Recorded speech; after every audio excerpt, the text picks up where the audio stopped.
Welcome to The Explainer. Today, we're cracking open Jordan Peterson's 12 Rules for Life, but we're not just looking at it as a self-help book. We're going to distill the core philosophy, the deep guide for navigating a really challenging world that's presented in the text. Okay, so let's jump right in. The book doesn't kick off with some big promise of happiness. In fact, it does the exact opposite. It pulls this powerful quote from Alexander Solzhenitsyn to argue that building your life on the idea of just seeking happiness, well, it's just too fragile. It'll shatter the first time life gets tough. So the real starting point here isn't happiness at all. It's the universal, unavoidable problem of suffering. So the core idea presented is that life is suffering. That's the baseline. And since that's a given, we need something way deeper than just being happy to actually get through it all. This is really the central problem that the book sets out to solve. From the book's point of view, these things, our vulnerability, our mortality, pain, anxiety, they're not bugs in the system that we need to fix. They're features. They are fundamental, inescapable parts of what it means to exist, of being itself. And the point isn't to be a downer, but to be realistic. To live a proper life, you first have to face the truth of your own fragility. Okay, so if suffering is baked into the cake of life, how do we deal with it usually? Well, the book points to two super common, but, pretty flawed paths that it argues lead us astray in the modern world. And here's where it gets really interesting. The text frames these as two sides of the same counterfeit coin. Over here on one side, you've got moral relativism, this idea that there's no solid ground, no absolute right or wrong, which can kind of paralyze you into doing nothing. And on the other side, you have rigid ideology, which gives you this false sense of certainty, a simple but really dangerous answer for every complex problem. So the whole argument here is that both of these paths, they just don't work in the long run. The relativist basically gives you a map with nothing on it, which leads to neglect and decay. The ideologue gives you a map that's way too simple, ignoring all the nuance, and that can lead to harsh judgment and terrible conflict. Neither one offers a real, robust way to live a meaningful life. So if those paths are dead ends, what's the alternative? Well, the book doesn't just offer up another ideology. Nope. Instead, it suggests a totally different way of looking at reality itself, a new framework. First up, there's order. Think of this as all the stuff we know. It's explored territory, our social structures, our routines, traditions, the 9-to-5 job. It's what keeps things predictable and stable. But, and this is a big but, it has a dark side. It can become too rigid, too controlling, a tyrant. And the counterpart to order is chaos. Chaos is what happens when the unexpected smacks you in the face. Losing your job, a sudden illness, a breakup. It's terrifying for sure. But here's the twist. It's also where all new things come from. It's this place of pure potential, a place of both terrifying destruction and amazing creation. And this is where that classic Taoist symbol of yin and yang comes in so perfectly. It's such a brilliant picture of this idea. Right? Order and chaos aren't separate things. They're tangled up together, forever, in this cosmic dance.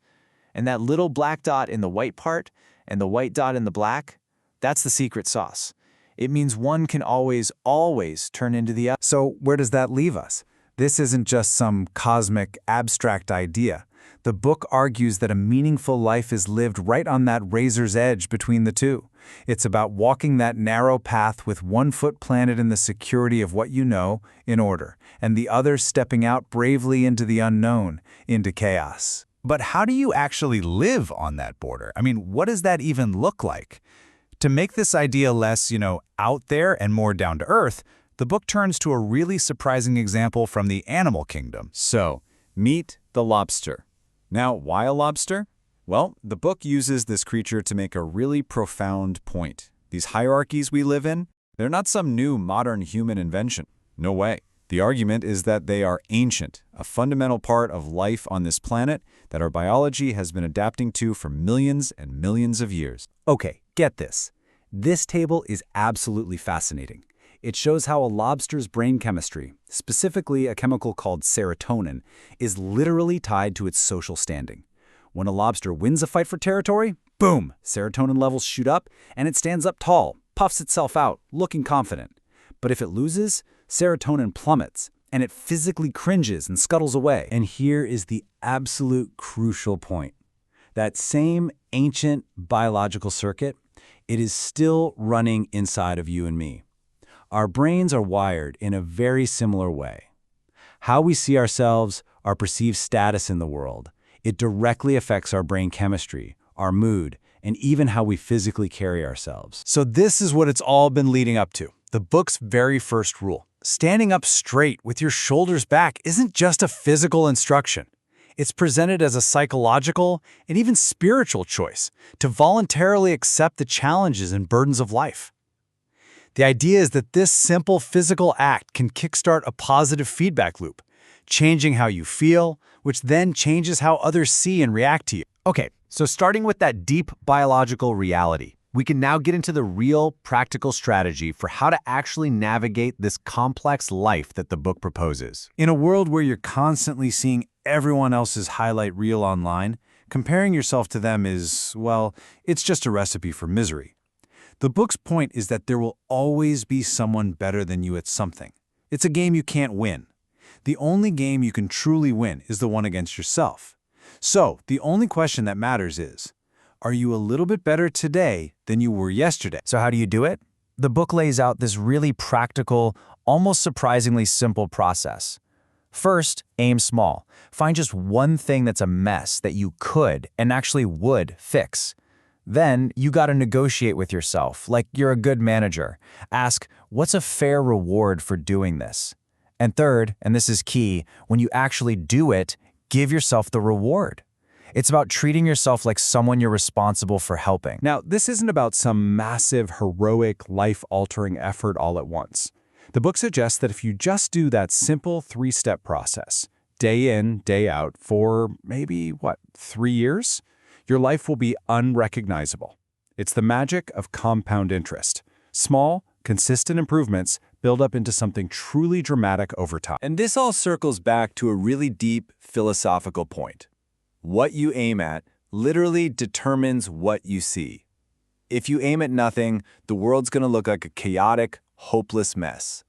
But the moment you decide to aim for better, even just a little bit better, your brain actually starts to see things differently. You start noticing opportunities and tools where before you only saw obstacles and walls. So to wrap it all up, the core philosophy presented here goes something like this. Life is suffering, that's the starting point.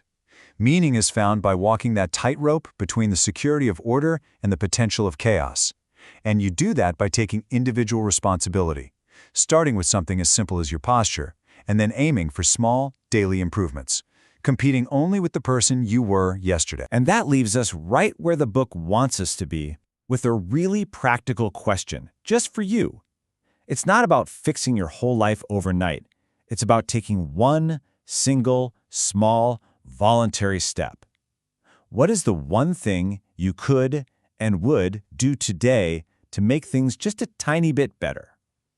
According to this whole framework, that single step is where a meaningful path truly begins.